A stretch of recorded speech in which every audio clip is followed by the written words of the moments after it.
Submit!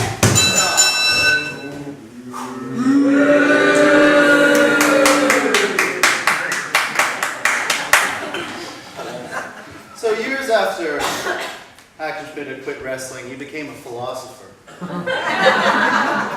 He was the most famous wrestler in the entire world. So I cannot emphasize how surprising it is that he was. It would be as if John Cena became a neurophysicist, or The Rock started singing in animated Disney films. It was surprising. But his philosophy was trying to come to terms with his life lived in the theater and these questions of authenticity. It was about what the body can do in its environment. He was about practicing violence to do nonviolence. That wrestling could be a way of ethically relating to other people in the world. He delivered lectures at Columbia University, Cambridge, Trinity College, Cambridge, and this is a little bit from his lecture to Trinity College in 1968. We have to consider the fact that the human being is the expression of a dynamic energy potency as it is restricted by the environment. As the environment has the capacity of impressing the human being, we may accept the environment too as being an aggregation of expressions of other energy potencies.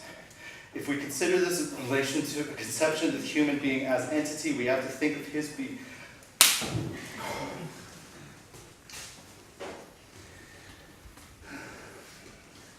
Conception of the human being as an entity.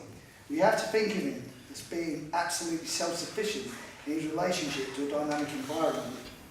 But several considerations arise from this. If he is self-sufficient, his manifestations will afford his intrinsic energy.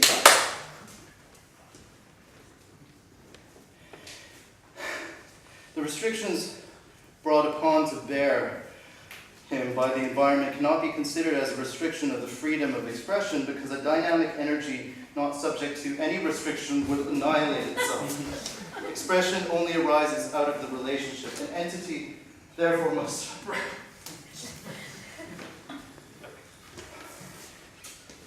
represent absolute freedom of expression for the energy potency he represents. We have to consider the fact that the human being is an expression of dynamic energy potency as it is restricted by the environment. As the environment has the capacity of impressing the human being, we may accept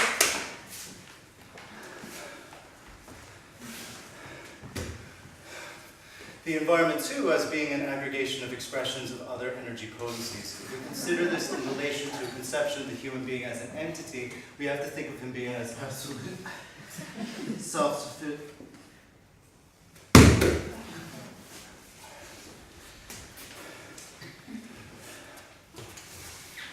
self-sufficient in his relationship to a dynamic environment, that several manifestations will afford his intrinsic energy.